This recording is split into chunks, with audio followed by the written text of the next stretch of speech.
करेंगे इस वक्त की एक बड़ी खबर की। खबर ये है कि गेहूं पर फिर से स्टॉक लिमिट लगा दी गई है। जी हाँ, आपको बता दें कि ताज़ा अपडेट ये है कि अब एक बार फिर से गेहूं पर स्टॉक लिमिट लगाई गई है।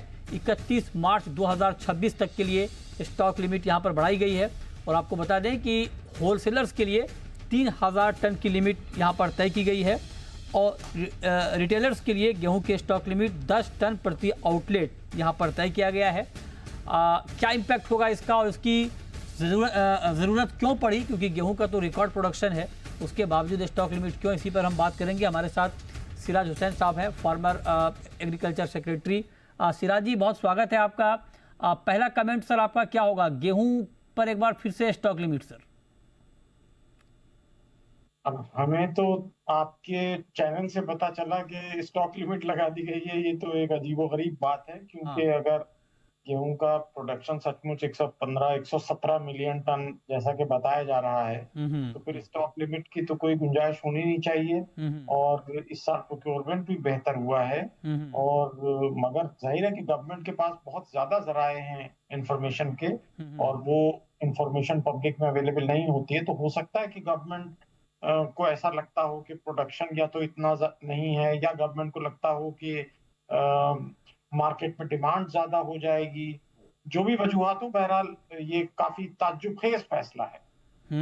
बिल्कुल सर, और ये खबर आपने ठीक कहा, आपने ब्रेक भी किया है और हम दिखा भी रहे हैं कि इसको रीइम्पोज किया गया है बेसिकली। और ये बात ठीक है कि बहुत जो ट्रेड है, जो इंडस्ट्री है, उनको उम्मीद थी कि जो जितने भी अलग अलग तरह की जितनी भी पाबंदियां हैं वो हट जाएंगी अब गेहूं की अच्छी पैदावार के बीच। लेकिन अब ये जो बीच में तो ये डिमांड अभी हो रही थी इंडस्ट्री की तरफ से कि व्हीट प्रोडक्ट के एक्सपोर्ट को अलाउ किया जाए, लेकिन अब ये खबर आई है। तो सर मतलब आप ठीक कह रहे हैं कि सरकार के पास बहुत सारे जरिए हैं इन्फॉर्मेशन के, ये बात ठीक है, लेकिन आपको क्या लगता है कि जब उत्पादन, क्योंकि सिर्फ सरकार की बात नहीं है, जो इंडस्ट्री के आंकड़े आ रहे हैं प्रोडक्शन के, वो भी अच्छे आंकड़े आ रहे हैं, प्रोक्योरमेंट के आंकड़े हम सबके सामने हैं, दाम भी आप देखिए गेहूं के कम हो गए हैं पिछले कुछ महीनों में, तो सर इस पीछे की इस फैसले के पीछे की वजह आखिर हो क्या सकती है? देखिए, ये बड़ा मुश्किल है कहना, लेकिन हमने पिछले 2-3 साल में ये देखा है कि गवर्नमेंट के प्रोडक्शन के एस्टिमेट्स और ट्रेड के एस्टिमेट्स में 5 मिलियन टन का तकरीबन फर्क हर साल रहता है। तो एक तो ये वजह हो सकती है। दूसरी एक वजह ये हो सकती है कि जो नीति आयोग ने और एक्सपर्ट कमिटीज ने कंजम्पशन का एस्टिमेट किया है, हो सकता है वो अंडर स्टेटेड हो, और कंजम्पशन जितना एस्टिमेट किया जा रहा हो उससे ज्यादा हो। और तीसरी वजह ये हो सकती है कि गवर्नमेंट हो सकता है कि पीडीएस में गेहूं का एलोकेशन बढ़ाना चाहती होगी, या गवर्नमेंट ये चाहती होगी कि ओएमएसएस में हम और ज्यादा रिलीज कर सकें, जिससे कि प्राइसेस कंट्रोल में रहें। तो इस तरह की कुछ चीजें गवर्नमेंट के अंडर कंसिडरेशन रही होंगी। ओके, ठीक बात है। तो आप कह रहे हैं कुछ ऐसी वजह रही होंगी जिसकी वजह से ये फैसला, सर इसका कोई इम्पैक्ट होगा मार्केट पर, मार्केट के सेंटीमेंट पर, प्राइस पर?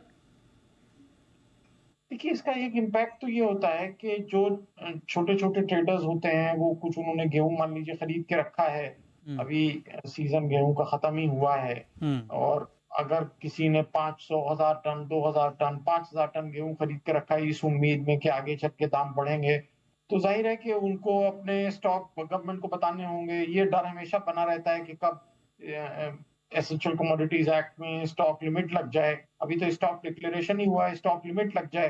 तो जब ये अनसर्टेनिटीज बनी रहती हैं, तो इसी की वजह से इंडिया में वेयर हाउसिंग नहीं बढ़ पा रही है, इसी की वजह से हमारे कमोडिटी मार्केट्स डोलड्रम्स में हैं। तो काफी इसके नेगेटिव इम्प्लीकेशंस भी होते हैं। राइट, ठीक है सर, देखते हैं इसका क्या इम्पैक्ट होता है। लेकिन अब आता हूँ मानसून की खबर पे, और आता हूँ एमएसपी की खबर पे। आज खरीफ एमएसपी का ऐलान हुआ है, और खरीफ की एमएसपी मतलब ये कहा है सरकार की तरफ से कहा गया है कि जो लागत है किसानों की उससे 50% ज़्यादा एमएसपी यहाँ पर तय की गई है।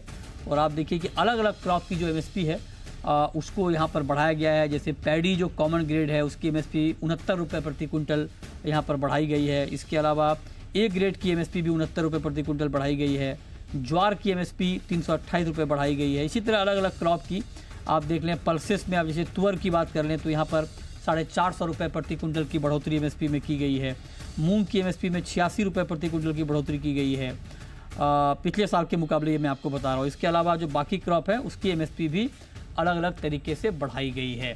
सर, एमएसपी की जो बढ़ोतरी है जो, और ये कहा भी गया है सरकार की तरफ से कि जो लागत है किसानों की उससे 50% ज़्यादा हमने तय किया है।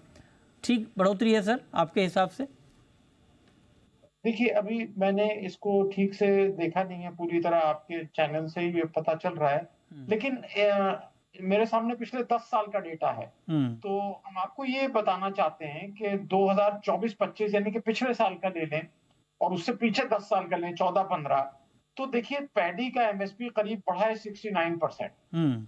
और आप देखिए कि 110% बढ़ा है ज्वार का एमएसपी, बाजरा का एमएसपी। तो होना ये चाहिए कि पैडी के एमएसपी और जो दालें हैं उनके एमएसपी की इंक्रीज में फर्क होना चाहिए, जिससे कि इंसेंटिव मिल सके दालों को उगाने के लिए, ऑयल सीड्स को उगाने के लिए। मगर हमने ये देखा कि जब पिछली बार मध्य प्रदेश, छत्तीसगढ़ में इलेक्शन हुए तो पैडी का एमएसपी पे स्टेट गवर्नमेंट ने बोनस देके उसको 3100 रुपए कर दिया। तो जाहिर है कि धान का एरिया बढ़ जाएगा और किसानों को इंसेंटिव नहीं रहेगा ऑयल सीड्स के लिए और पल्सेस को उगाने के लिए। ठीक बात है। अच्छा, एक सवाल सर आपसे और, चूंकि एमएसपी यहाँ पर बढ़ाई गई है और सोयाबीन की एमएसपी आप देख लीजिए 4892, ये पिछले साल की एमएसपी थी, उसको भी बढ़ाया गया है यहाँ पर, और ठीक ठाक बढ़ोतरी सोयाबीन की एमएसपी में भी की गई है। लेकिन सर दिक्कत ये है कि जब यही एमएसपी नहीं मिली इस बार 4892 वाली, तो किसान क्या 5300 या उससे ऊपर की जो एमएसपी तय की गई है, एग्जैक्ट डेटा भी आएगा आपके सामने, तो इस पर किसान क्या इस बात पे ऊपर जोर देंगे कि हाँ सोयाबीन की खेती बढ़ाई जाए? हमें तो नहीं लगता कि किसान इस बार सोयाबीन का रकबा बढ़ाएंगे। हमें तो लगता है मध्य प्रदेश में जो हमारी अपने दोस्तों से बात होती है जो खेती किसानी करते हैं सोयाबीन की, उन्होंने तो हमसे कहा है कि वो इस साल सोयाबीन नहीं उगाएंगे। और उसकी वजह ये है कि उनको ये उम्मीद भी नहीं है कि जो इंडस्ट्री है, ऑयल क्रशिंग इंडस्ट्री है, वो सोयाबीन का फेयर प्राइस या एमएसपी दे पाएगी। और उसकी वजह ये है कि क्योंकि मक्का जा रहा है इथेनॉल में, तो मक्का का डीडीजीएस सोयाबीन के डीडीजीएस से, सोयाबीन मील से सस्ता है। तो इसलिए जो इंडस्ट्री है वो ये कहती है कि हमारे लिए सोयाबीन की क्रशिंग करने के लिए एमएसपी तक सोयाबीन खरीदना हमारे लिए वायबल नहीं है। अब ये एक उलझा हुआ इशू है, क्योंकि गवर्नमेंट की पॉलिसी है कि मेज को इथेनॉल में बेचा जाए। हम नहीं समझते हैं कि वो कोई बहुत जस्टिफाइड पॉलिसी है, और हो सकता है कि उस पर रिकंसिडरेशन हो, क्योंकि वो काफी एक डिस्प्यूट का बाइस बना हुआ है इंडिया और अमेरिका के बीच, नेगोशिएशन के बीच में भी। ठीक बात है। और देखिए सोयाबीन की एमएसपी की हम बात कर रहे थे, तो 4892 से बढ़ाकर 5328 किया गया है। 436 रुपए प्रति क्विंटल की बढ़ोतरी सोयाबीन की एमएसपी में यहाँ पर की गई है।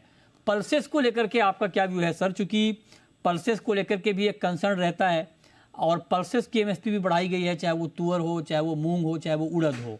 तो क्या चूंकि मानसून भी अच्छा है इस बार जो फोरकास्ट है, और ऊपर से एमएसपी बढ़ गई, तो आपको लगता है पल्सेस की सोइंग में कोई बड़ा जंप हम देख सकते हैं इस बार?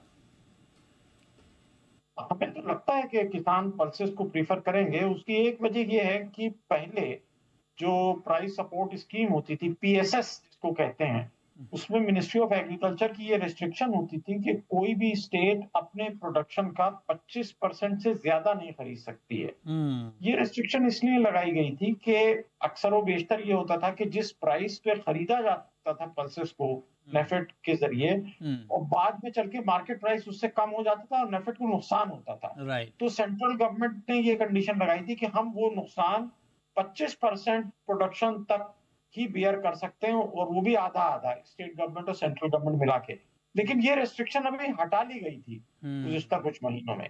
तो अब यानी कि नेफेड किसी भी स्टेट के प्रोडक्शन का 25% से ज्यादा भी खरीद सकती है, 50% भी खरीद सकती हैं। तो हमें लगता है कि किसानों को ये इंसेंटिव एक अच्छा है कि वो अगर पल्सेस का एरिया बढ़ाते हैं, तो अगर नेफेड खरीदारी करता है और एमएसपी गारंटीड है, तो किसान हमें लगता है कि उसको प्रीफर करेंगे, खास तौर से सोयाबीन के किसान। ये आपने बढ़िया बताया सर, बहुत शुक्रिया सिराज जी आपका हमारे साथ जुड़ने के लिए और डिटेल में इन तमाम खबरों पर बात करने के लिए। आगे बढ़ते